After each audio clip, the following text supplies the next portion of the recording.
A ver, acércate un poquito que te voy a contar un chisme. Pero no es un chisme de esta semana ni de este año. Es uno que lleva siglos contándose. Hoy nos vamos a meter con una de las ideas más raras y, de alguna forma, persistentes de la historia. Esa gente que en el fondo de su ser sentía que no era del todo humana. Piénsalo por un momento.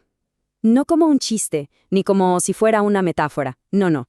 Imagínate que alguien, mirándote fijamente a los ojos, te dice con toda la seriedad del mundo que es un lobo. ¿Qué pensarías? Bueno, pues la respuesta a esa pregunta ha cambiado, un montón. Y vaya que tiene historia. Ok, vámonos de viaje en el tiempo. Nos vamos a finales del siglo XVII, a una zona de Europa del Este. Imagínate el ambiente, todo cargado de superstición, un miedo terrible a la brujería. Y justo ahí, en medio de todo ese caos, se está llevando a cabo un juicio pero que muy raro.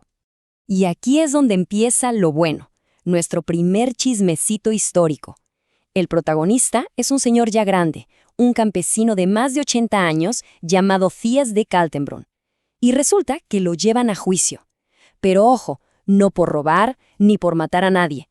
El cargo es algo muchísimo más extraño. Así como lo oyes. El tipo se para frente a todo el tribunal y ¡pum!, lo suelta. Intenta imaginarte la escena. Los jueces ahí, súper serios con sus pelucones, la gente murmurando, y este viejito declarando, no con miedo, sino súper convencido, que él era un hombre lobo. No pide perdón, no lo confiesa bajo tortura. Lo dice como si estuviera diciendo su nombre. Una bomba para esa época. Y aquí es donde la historia da un giro de película. Justo cuando los jueces ya lo tenían todo resuelto, ¿sabes? Hombre lobo, pacto con el diablo, a la hoguera. Pues no, les rompe el libreto por completo.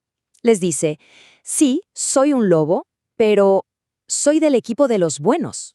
Soy un perro de Dios. Imagínate las caras del tribunal. Debieron quedar en shock. Es que su historia era completa. Tenía toda una trama. Él decía que 3 veces al año, él y otros como él se transformaban en lobos, bajaban al mismísimo infierno a pelear contra los brujos para recuperar las cosechas y el ganado que se robaban. O sea, era un superhéroe. No pedía perdón, defendía su identidad con orgullo. Al final lo castigaron por supersticioso, sí, pero no lo mataron. Su historia era demasiado rara, no encajaba en nada de lo que conocían. Bueno, ahora vamos a cambiar un poco el tono, porque nos vamos a otro chisme de casi 100 años antes, y este se pone bien oscuro, porque no todas estas historias terminaban con jueces confundidos, a veces terminaban de la peor forma posible. Vamos a conocer la historia de Peter Stump. El caso de Stump fue muy diferente. Su pueblo estaba aterrorizado. Habían ocurrido ataques brutales a gente y a animales. Y claro, las sospechas cayeron sobre él. Era un tipo solitario, que no hablaba con nadie, y la gente ya andaba diciendo que se comportaba más como una bestia que como una persona. La histeria colectiva, pues, ya lo había condenado. A diferencia de Thies, a Peter Stump le tocó el paquete completo del terror de su época. Lo acusaron públicamente, lo torturaron y, claro, bajo tortura, confesó todo lo que le pidieron que dijera, que tenía un pacto con el diablo, que era un asesino y que se transformaba con un cinturón mágico de piel de lobo. Su final fue terrible, una ejecución pública espantosa. Aquí no hubo dudas ni confusión. Para ellos, esto era un monstruo. Pero, espera, que el chisme no es solo sobre juicios y cosas terribles. Vámonos mucho más atrás en el tiempo, a la cultura nórdica. Hablemos de los famosos berserkers. Este es un caso totalmente diferente de cómo esa línea entre lo humano y lo animal se puede borrar, pero esta vez se veía como una fuente de poder. Estos tipos no eran hombres lobo como en los cuentos. Eran guerreros de élite que, justo antes de la batalla, entraban en una especie de trance salvaje. Se dice que aullaban, gruñían, mordían sus escudos de metal, como si estuvieran poseídos por el espíritu de un oso o un lobo. Era algo temporal, un ritual para volverse máquinas de guerra imparables. No era quienes eran todo el tiempo, sino un poder que invocaban. Ok, entonces, hagamos un resumen del chisme hasta ahora. Tenemos a un lobo de Dios que se defiende en un juicio. Tenemos a un hombre acusado de ser un monstruo y ejecutado, y tenemos a unos guerreros que se convertían en bestias para la batalla. 3 casos, 3 culturas y 3 formas de verlo totalmente distintas.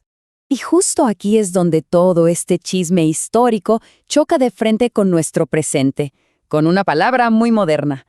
Y la pregunta del millón es, ¿toda esta gente del pasado eran lo que hoy conocemos como Therians? Para poder contestar eso, lo primero, ¿qué significa ser un Therian hoy en día? ¿Por qué? Te doy un adelanto. No tiene nada que ver con cinturones mágicos, ni peleas en el infierno, ni pactos con el diablo. Es otra cosa completamente. Este concepto de Therian es bastante nuevo. Nació en los años 90, en las primeras comunidades de Internet. Se refiere a personas que sienten una identidad no humana, una conexión súper profunda con un animal, ya sea a nivel psicológico o espiritual. Y aquí está la clave, pongan atención. Nadie cree que se transforma físicamente. Es un sentimiento, una identificación interna. Entonces, la respuesta corta a la pregunta de antes es no. Ni Thies, ni Stamp, ni los Berserkers eran Therians, como se entiende hoy. Pero, y este es un pero muy grande, lo que es realmente fascinante es el punto en común. A lo largo de los siglos, en un montón de culturas, ha existido gente que siente esa conexión animal tan fuerte que la frontera entre ser humano y ser animal como que se borra. Y aquí llegamos al corazón de todo este asunto. El fenómeno, esta sensación, parece que siempre ha estado ahí. Pero lo que cambia radicalmente es cómo lo ve la sociedad. La interpretación cultural lo es todo. Y es lo que decidía si tu historia era una anécdota rala o una sentencia de muerte. A ver, fíjate en esta línea de tiempo. En los 1600 decías, soy un lobo, y la respuesta era religiosa, hereje, pacto con el diablo. 200 años después, la respuesta era médica, pobrecito, está loco, tiene licantropía. Y hoy, en algunos lugares, la respuesta es sobre identidad. Es una parte simbólica o psicológica de quién eres. Es el mismo fenómeno, pero visto con lentes completamente diferentes.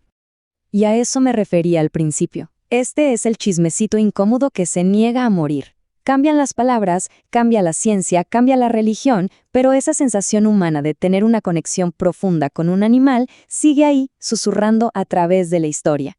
La gran lección de todo este recorrido es que quizás esa línea tan clara que creemos que existe entre nosotros los humanos y ellos, los animales, a lo mejor nunca fue tan sólida.